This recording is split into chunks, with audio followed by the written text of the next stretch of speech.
Brought to you by Coldarin all in one, जो मिटाए सर्दी, सर दर्द, बदन दर्द, खांसी जैसे 10 लक्षण। यूपी विधानसभा चुनाव से ऐन पहले सियासी पाला बदलकर दूसरी पार्टियां ज्वाइन करने वाले कई बड़े नेता चुनाव हार गए हैं। इनमें प्रदेश के जाने माने ओबीसी नेता स्वामी प्रसाद मौर्य भी शामिल हैं।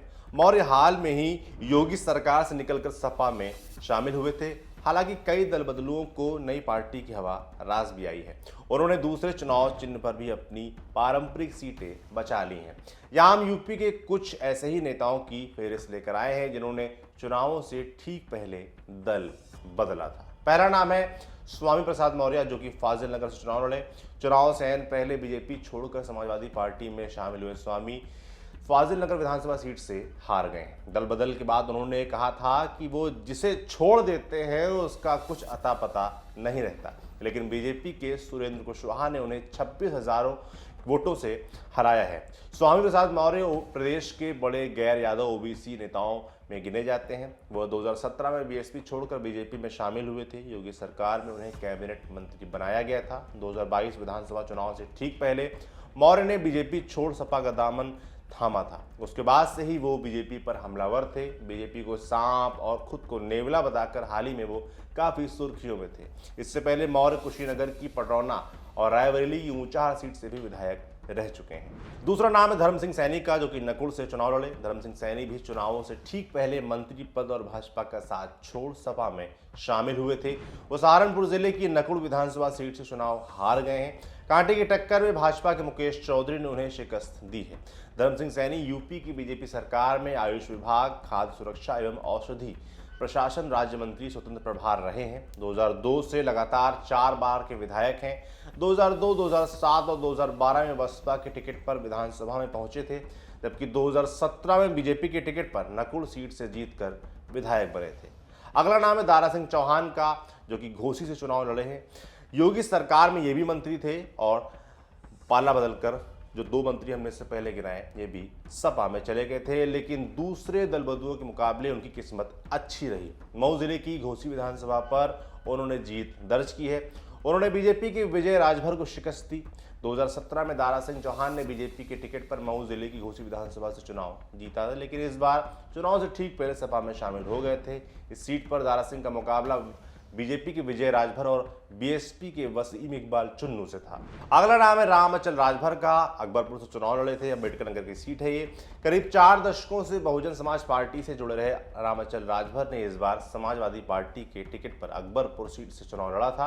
आखिरी चरण की मतगणना तक उन्होंने अपने निकटतम प्रतिद्वंदी से बढ़त बनाए रखी और उनकी जीत सुनिश्चित मानी जा रही है।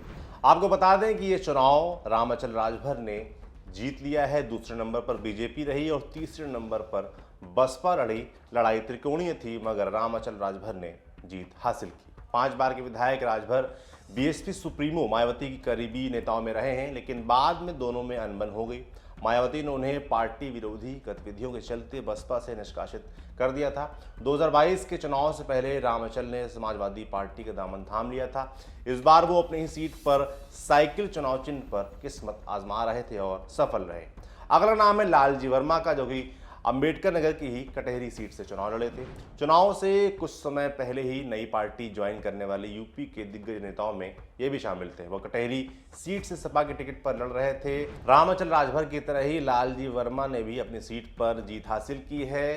वो करीब 7,000 से ज़्यादा वोटों से जीतते हैं। दूसरे नंबर पर रहे यहाँ पर बीजेपी की प्रत्याशी और तीसरे नंबर पर बसपा रही। बहुजन समाज पार्टी के पूर्व राष्ट्रीय महासचिव और विधानमंडल दल के नेता रहे लालजी वर्मा 2017 में बीएसपी के टिकट पर अम्बेडकर नगर की इसी कटहरी सीट से चुनाव जीते थे। लालजी वर्मा बसपा सरकार में मंत्री के अलावा पार्टी में भी अहम पदों पर निर्णायक भूमिका में थे, लेकिन जिला पंचायत चुनाव के दौरान लालजी वर्मा को पार्टी विरोधी गतिविधियों के आरोप में बसपा से बाहर कर दिया गया था। 2022 चुनाव से पहले लालजी वर्मा समाजवादी पार्टी में शामिल हो गए थे और इस बार कामयाब रहे। अगला नाम है अदिति सिंह का, जो कि रायबरेली सदर से चुनाव लड़ी थी और उन्होंने इस बार वहां पर बीजेपी का झंडा लहरा दिया है। कांग्रेस की इस पारंपरिक सीट से ही वो पहले पंजे के निशान पर विधायक बनी थी, लेकिन नवंबर 2021 में यूपी बीजेपी प्रदेश अध्यक्ष स्वतंत्र देव सिंह की मौजूदगी में अदिति सिंह ने बीजेपी का दामन थामा था। बीते कुछ साल से अदिति सिंह की कांग्रेस से अनबन की खबरें थी उनका पार्टी नेताओं से मतभेद भी सुर्खियों में रहता था। पिता अखिलेश सिंह के गुजरने के बाद अदिति खुलकर कांग्रेस का विरोध करने लगी थी। आखिरकार उन्होंने पाला बदला और मौजूदा चुनाव में बीजेपी के टिकट पर वो चुनाव लड़ रही थी। 2017 में उन्होंने इसी सीट से कांग्रेस के टिकट पर जीत दर्ज की थी और इस बार भाजपा से वो जीत गई। तो ये थी उत्तर प्रदेश के तमाम दल बदलू नेताओं की कहानी, कुछ जीते कुछ हारे। ऐसे ही और तमाम यूपी चुनाव से जुड़े वीडियोस के लिए आप देखते रहिए हमारा चैनल लल्लन टॉप और लल्लन टॉप यूपी। शुक्रिया।